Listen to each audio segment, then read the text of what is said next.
Hello friends, I am Piyush Bhesaniya, maths teacher. Welcome to my YouTube channel. આજના લેક્ચરમાં આપણે ભણવાના છીએ ધોરણ 10ની અંદર ચેપ્ટર નંબર 6ની અંદર છેલ્લું સ્વાધ્યાય એટલે કે એક્સરસાઇઝ 6.5 નો સમ નંબર 1. નીચે ત્રિકોણની બાજુઓ આપેલી છે, 4 દાખલાઓ છે, બાજુઓના માપ આપ્યા છે. તે પૈકી કયા ત્રિકોણો કાટકોણ ત્રિકોણ છે તે નક્કી કરો. આમાંથી કાટકોણ ત્રિકોણ કયો થતો હશે? જો કાટકોણ ત્રિકોણ હોય તો એના કર્ણની લંબાઈ શોધો. તો આપણને એમ થાય કે લંબાઈ ગોતવી પડશે. અરે હોય તો આમાં જ આપી હોય, કેમ કે અહીં 3 બાજુ તો આપી જ દીધી છે. હવે એ કેમ ખબર પડે કે આ કાટકોણ ત્રિકોણ છે કે નહીં? તો પાયથાગોરસે આપણને શીખવાડ્યું. શું શીખવાડ્યું? કે 2 બાજુના વર્ગનો સરવાળો ત્રીજી બાજુના વર્ગ જેટલો થાય તો કહી દેવાનું છે, બાકી ના પાડવાનું નથી. જોઈએ અહીંયા સાઈડમાં એના દાખલા ગણીએ આપણે. કે પહેલો જ દાખલો જો આપણે જોતા હોય તો આનો જવાબ આપણે આવી રીતે લખાય કે ધારો કે, શું ધારો કે? ડાયરેક્ટ પણ તમે લખી શકો છો, પણ આમાં તમને વધારે મજા આવશે. કે ધારો કે ત્રિકોણ એબીસીમાં, ત્રિકોણનું નામ કે કાંઈ આપ્યું નથી, એટલે આપણે ધારી લઈએ ત્રિકોણ એબીસી છે. એમાં એબીનું માપ 7 સેન્ટીમીટર, બીસીનું માપ 24 સેન્ટીમીટર અને એસીનું માપ 25 સેન્ટીમીટર છે. આવું આપણે ધારી લઈએ. ધારી લીધું મેં માપ. તેથી એબી વર્ગ બરાબર 7 નો વર્ગ 49. વર્ગ કર્યો એટલે સેન્ટીમીટર વર્ગ થાય. બીસીનો વર્ગ આની ઉપરથી લખીએ જ આપણે 24 નો વર્ગ 576 સેન્ટીમીટર વર્ગ અને એસીનો વર્ગ 25 નો વર્ગ 625 સેન્ટીમીટર વર્ગ. બધાનો વર્ગ કરી દેવાનો દરેક દાખલામાં. હવે જુઓ કે કદાચ આની આ કાટકોણ ત્રિકોણ હોય તો આમાં કર્ણ થવાને લાયક કોણ છે? કર્ણ કોણ બની શકે? 7 બને? અરે એટલી સામાન્ય બુદ્ધિ તો આપણી હાલે. સૌથી મોટી બાજુ હોય એ જ કર્ણ બની શકે, બાકી ન થાય. તો કર્ણ કોણ બની શકે? 25. તો 625 છે એ કદાચ કર્ણનો વર્ગ હોય તો બાકીની 2 બાજુનો વર્ગનો સરવાળો કરવાનો. આના સિવાયના વર્ગનો સરવાળો, ડાયરેક્ટ નહીં. તો હું ચેક કરી લઉં કે અહીં 49 પ્લસ 576 જો હું સરવાળો કરું તો 9 ને 6 25 નો પાંચડો વધી 1, 57 ને 4 61 ને 1 62. હા, સરવાળો થયો. તો હવે લખી દો કે 49 તું કોણ છો? એબી વર્ગ. 576 તું કોણ છો? બીસી વર્ગ. 625 તું કોણ છો? એસી વર્ગ. તેથી ત્રિકોણ એબીસી કાટકોણ છે. તેથી એસી કર્ણ છે. આપણને કીધું હતું કાટકોણ ત્રિકોણ છે, આપણે કહી દીધું આ કાટકોણ છે. કર્ણ કોણ છે? એસી. આપણને શું કીધું છે? તો કર્ણની લંબાઈ શોધો. તો આપણે અહીં શુદ્ધ ગુજરાતીમાં છેલ્લે જવાબ લખશું કે તેથી આપેલ બાજુઓ કયો ત્રિકોણ કાટકોણ ત્રિકોણ છે? આપેલ બાજુઓ કાટકોણ ત્રિકોણની બાજુઓ છે. કાટકોણ ત્રિકોણની જ બાજુઓ છે. અને કર્ણની લંબાઈ 25 સેન્ટીમીટર છે. કેટલી છે? 25 સેન્ટીમીટર. પૂરો દાખલો. ભણીએ દાખલા નંબર 2. બીજો દાખલો ભણવા માટે બાજુઓના માપ અહીંથી ફેરવી નાખવાના. તો તમને ખબર છે વર્ગના માપે અહીંથી ફરી જાય, બાકી બધું એમ જ. એબીનું માપ 3 સેન્ટીમીટર લઈએ, બીસીનું માપ 8 સેન્ટીમીટર અને એસીનું માપ અહીંયા 6 સેન્ટીમીટર રાખીએ. જો ધ્યાનથી સમજજો. 3 નો વર્ગ 9, 8 નો વર્ગ 64 અને 6 નો વર્ગ 36. હવે આવું કંઈ ના આવે, આને જવા દો. હવે ચેક કરો, સૌથી મોટી બાજુ કદાચ આ કાટકોણ ત્રિકોણ હોય તો કર્ણ બનવાને લાયક કોણ છે? મન પડે એમ નહીં લખવા માંડવાનું, 8, કેમ કે મોટી બાજુ ઈ છે. તો બાકીના બેના વર્ગનો સરવાળો કરવાનો. બાકીના બે એટલે AB ને AC, AB અને AC ના વર્ગનો સરવાળો આપણે અહીંયા કરીએ તો જુઓ, અહીં AB નો વર્ગ એટલે 9 પ્લસ AC નો વર્ગ એટલે 36. આ બેનો સરવાળો કરો 45 લાગે છે મને, 64 થાય. 64 નથી એટલે કે નોટ ઇક્વલ, તો આની જગ્યાએ લખો AB વર્ગ AC વર્ગ નોટ ઇક્વલ BC વર્ગ. તેથી ત્રિકોણ ABC કાટકોણ નથી. તો છેલ્લે હું લખવાનું, તેથી આપેલ બાજુઓ કાટકોણ ત્રિકોણની બાજુઓ નથી. નથી તો કર્ણની કોઈ જરૂર જ નથી. સમજાય? રેડી? ત્યારબાદ આ એક વસ્તુ અહીં હું તમને બાજુમાં લખી દઉં, હમણાં એની ઉપરથી એક વાત સમજાવું. ત્યારબાદ ત્રીજો દાખલો જોઈએ.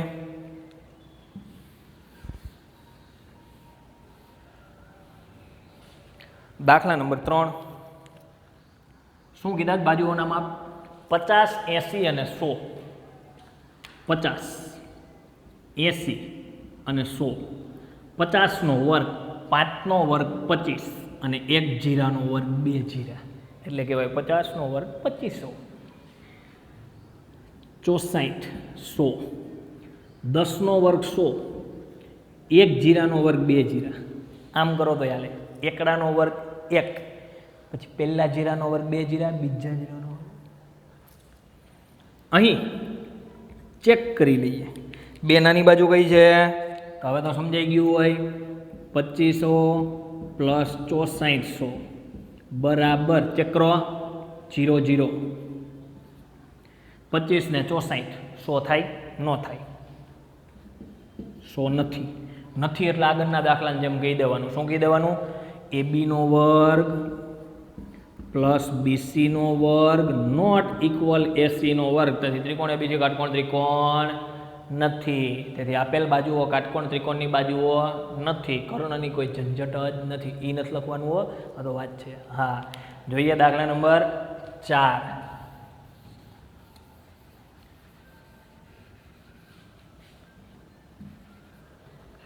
ચોથો દાખલો આની અંદર આપણે જોતા હોય 13, 12 અને 5. 13 નો વર્ગ 169, 13 ગુણ્યા 13, 12 નો વર્ગ 144, 5 નો વર્ગ 25. ચેક કરો, બે નાની બાજુ કઈ? 12 અને 5, એનો સરવાળો કરવાનો. માટે હું અહીં લખીશ કે અહીં 144 પ્લસ 25, આ બેનો સરવાળો કરો તો 169 થઈ ગયો. 144 ની જગ્યાએ BC વર્ગ, 25 ની જગ્યાએ AC વર્ગ, 169 ની જગ્યાએ AB વર્ગ. હા, બે બાજુના વર્ગનો સરવાળો ત્રીજી બાજુના વર્ગ જેટલો થયો. માટે લખાય કે તેથી ત્રિકોણ ABC કાટકોણ છે. તેથી AB કર્ણ છે, કેમ કે સૌથી મોટી બાજુ હોય જ કર્ણ થાય. લખવાનું છે કે આપેલ બાજુઓ કાટકોણ ત્રિકોણની બાજુઓ છે અને અહીં કર્ણનું માપ 13 સેન્ટીમીટર છે. આ વાત થઈ કાટકોણની. મેં ક્યાંય તમને આખા ચેપ્ટરમાં નથી ભણાવ્યું લઘુ કોણ કોને કહેવાય ને ગુરુ કોણ કોને કહેવાય. બોર્ડવાળા તમને પૂછી શકે આની ઉપરથી, તો હું તમને કહી દઉં, ખાસ ધ્યાનથી સમજજો કે જો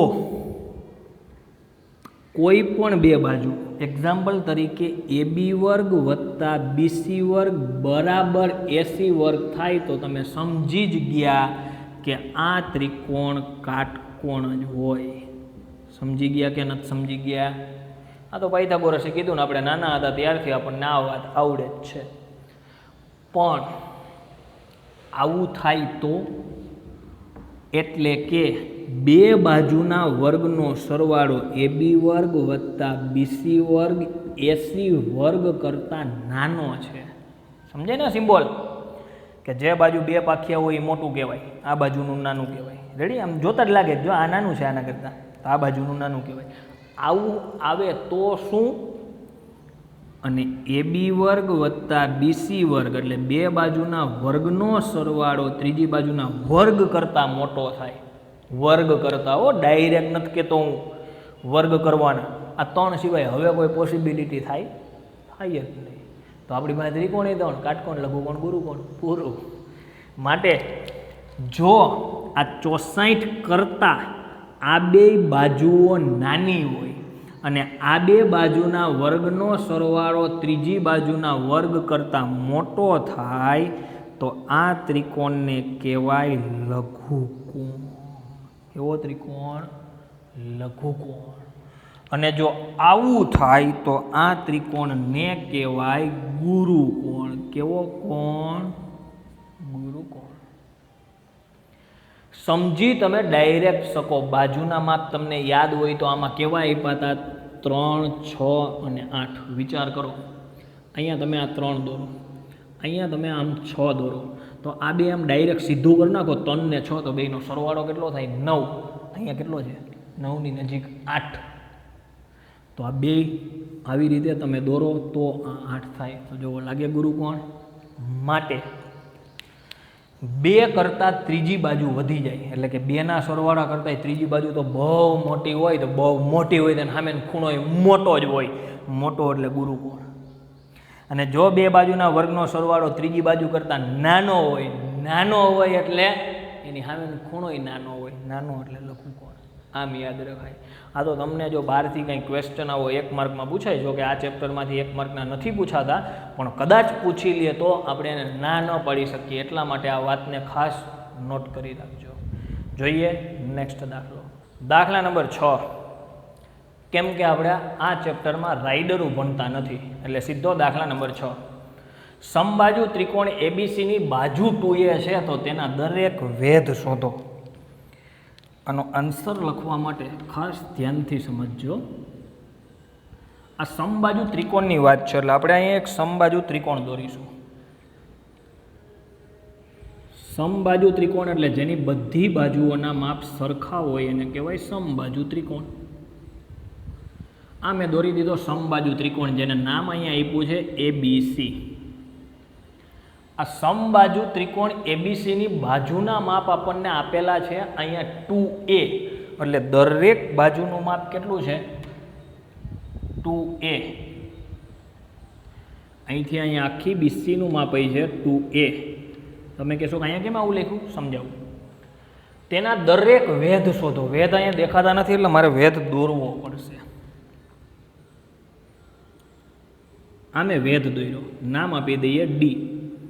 અહીંયા તમને ખબર છે બે જગ્યાએ કાટખૂણા હોય. આ વેધની લંબાઈ મારે ગોતવી છે એટલે AD નું માપ મારે મેળવવું છે. સમજો. શુભ શરૂઆત કરીએ આપણે અહીં દાખલાની. કે અહીં ત્રિકોણ ABC માં AB બરાબર BC બરાબર AC બરાબર 2A છે. સમબાજુ એવો શબ્દ અહીંયા લખશું. અહીં સમબાજુ ત્રિકોણ ABC માં, સમબાજુ એટલે બધી બાજુના માપ સરખા, અને આ બધી બાજુનું માપ 2A આપેલું છે. આપણે મેળવવું છે વેધનું માપ. તો અહીં વેધ કોણ છે એ ખબર નથી એટલે આપણે ધારવું પડશે કે ધારો કે ત્રિકોણ ABC માં AD એ BC પરનો વેધ છે. આવું મેં ધારી લીધું. બધાય અહીંયા કીધું છે કે તેના દરેક વેધ શોધો. પહેલાં એક તો ગોતું પછી બાકીના ગોતશું. ધારો કે ત્રિકોણ ABC માં AD એ BC પરનો વેધ છે. માપ આપણે કેનું મેળવવું છે? માપ આપણે આ લાલ લીટાનું મેળવવું છે. ધ્યાનથી જુઓ, આ લાલ લીટાની આ સાઈડનો ત્રિકોણ, ઈનો જોવો હોય તો સામેનો, બેમાંથી કોઈ પણ એક તો જુઓ. આ સાઈડનો ત્રિકોણ તમે જોશો તો માપ મેળવવું છે મારે એડીનું, માપ મને આપેલું છે એસીનું, અહીંયા આખું બીસી આપ્યું છે. જો મને ક્યાંકથી આ સીડીનું માપ મળી જાય ને પછી હું પાયથાગોરસનો પ્રમેય લગાડી શકું. પાયથાગોરસે શું કીધું છે કે કાટકોણ ત્રિકોણમાં બે બાજુના માપ આપ્યા હોય તો મને યાદ કરજો, હું ત્રીજી બાજુ મારા પ્રમેયથી મેળવી દઈશ. કીધું જ કે નથી કીધું? હા, કે પાયથાગોરસના પ્રમેયમાં કાટકોણ ત્રિકોણમાં કોઈ એક બાજુ આપી હોય તો બાકીની બે ન મળે, પણ એના પ્રમેયની મદદથી. પણ જો બે આપી હોય તો આ લાલ લીટો મળી જાય. તો આપણે આ સીડીનું માપ ગોતવું છે. સીડીનું માપ મેળવવા માટે મને પહેલેથી ખબર છે, તમને ખબર હશે અને નહીં હોય તો હવે ભણશો એટલે પડી જશે, કે સમબાજુ ત્રિકોણની અંદર જો તમે વેધ દોરો ને તો આ બે ત્રિકોણ એક જ સરખા હોય એટલે એકરૂપ હોય. કેવી રીતે એ તમારે અહીંયા સાબિત કરવું જ પડે, તમે ડાયરેક્ટ ના કહી શકો. માટે જો આ બે ત્રિકોણને હું તમને માત્ર ખાલી સમજવા માટે બાજુમાં દોરો તો ઠીક છે, બોર્ડમાં પૂછાય, ન દોરો તો પણ ઠીક છે. બે ત્રિકોણ હું તમને અહીંયા બાજુમાં દોરી દઉં.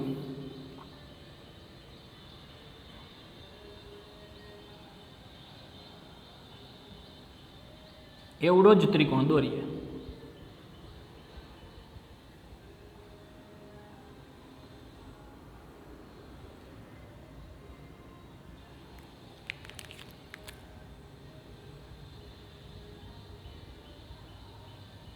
આ બે ત્રિકોણ મેં અલગ કરી દીધા. નામ કોમન જ છે, અહીંયા એચ છે બેયનું, અહીંયા બી, અહીંયા ડી અને અહીંયા સી. જો હવે ધ્યાનથી સમજજો, આ બે ત્રિકોણને મારે એક રૂપ બતાવવા, એક રૂપ એટલે એક સરખા જ બતાવવા છે. માટે હું અહીં લખીશ કે હવે ત્રિકોણ એ બી ડી અને ત્રિકોણ એ સી ડી, અહીંથી આમ હાલવાનું, અહીંથી આમ હાલવાનું. આ બે ત્રિકોણમાં મારે આને બતાવવા છે એકરૂપ. તો તમે મને ધ્યાનથી જોઈને કહો તમને હરખું શું દેખાય છે આમાં. તમે કહો સર ખૂણો દેખાય, જો લખી નાખો ખૂણો. ડી ના લખાય ખાલી, કેમ કે ડી અહીંયા ત્રણ પ્રકારના છે એટલે આમ લખવો પડે. એ ડી બી બરાબર ખૂણો એ ડી સી. કારણ કાટખૂણા. હવે કંઈ હરખું દેખાય છે? તમે જો સર અહીં નામ દેખાય છે હરખે હરખા એ, તો એવું કોણે કીધું ખરખા હોય? ભલે હશે, ડાયરેક્ટ ના કહી શકો. માટે જો જેટલું માપ એબીનું છે ને એટલું જ એસીનું છે કે નથી? જેટલું માપ એબીનું છે એટલું જ માપ એસીનું છે. બે બાજુ સરખી છે એટલે અહીં લખાય કે એબી બરાબર એસી. બાજુના માપ સરખા છે, એનું કંઈ કારણ લખવાની જરૂર નથી. એવી જ રીતે જુઓ, બે ત્રિકોણમાં આ એડીનું માપ સરખું જ છે. જુઓ એડીનો બેમાં સરખો જ આવે તો લખાય એડી બરાબર એડી. કેમ? એક જ બાજુ. અહીંયા કારણ લખવું હોય તો સમબાજુ ત્રિકોણ, ન લખો તો પણ ચાલે. તો હવે મને જોઈને ગયો કે આ બે ત્રિકોણ સમરૂપ થઈ ગયા છે. લખી નાખું જો બે ત્રિકોણના નામ, કે તેથી ત્રિકોણ એ બી ડી એક રૂપ, એક સરખા જ ત્રિકોણ એ સી ડી. આ બે ત્રિકોણ એકરૂપ છે, સમરૂપ નથી કહેતો. તો જો આ બે ત્રિકોણ એકરૂપ હોય તો તમે મને કહો આ કઈ શરતને આધારે એકરૂપ છે? તમે કહેશો કે અરે સર આ ખૂણો, આ બે બાજુ બાકુબા. ખોટા જો તમે, કોઈ રીતે બાકુબા શરત આમાં સાચી નથી. કેમ કે મેં તમને સમજાવેલું છે કે બાકુબા શરત હોય તો તમે બતાવેલી બાજુની વચ્ચેનો જ ખૂણો હોવો જોઈએ, એની અંતર્ગત ખૂણો જ હોય તો બાકુબા લખાય. બાજુ ખૂણો બાજુ, મન પડે ત્યાંથી બાકુબા ન હાલે. તો અહીંયા જુઓ એવું થાય જ. તમે બાજુ કઈ કઈ બતાવી છે? એસી અને એડી. ખૂણો કયો બતાવ્યો છે? ડી. તો શું આ બે બાજુની વચ્ચેનો ખૂણો તમે બતાવ્યો છે? નહીં. તો આ બાકુબા નથી. લખો તો સાવ ખોટું જ છે. તો તમે કહેશો બીજું જ તમે કંઈ ભણાવ્યું નથી આવું? યાદ કરો, 9મા ધોરણમાં તમે ભણી ગયા.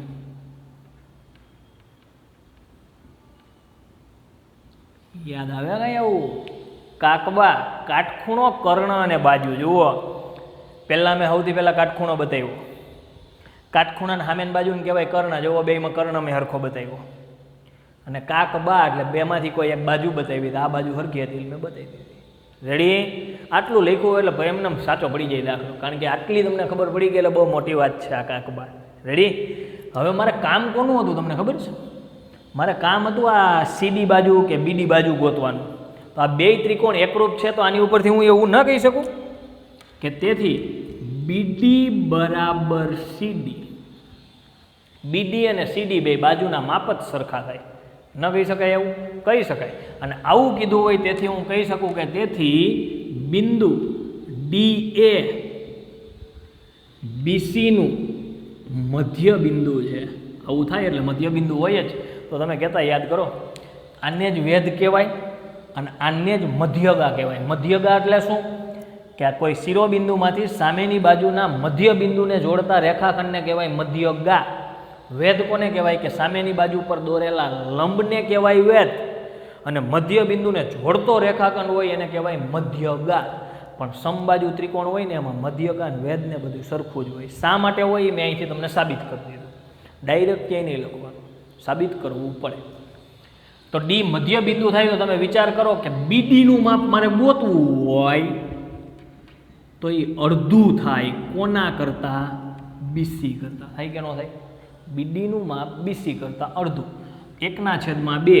બીસીનું માપ કેટલું છે? 2a. 2 ઉડી જાય તો બીડીનું માપ કેટલું મળી જાય મને? a.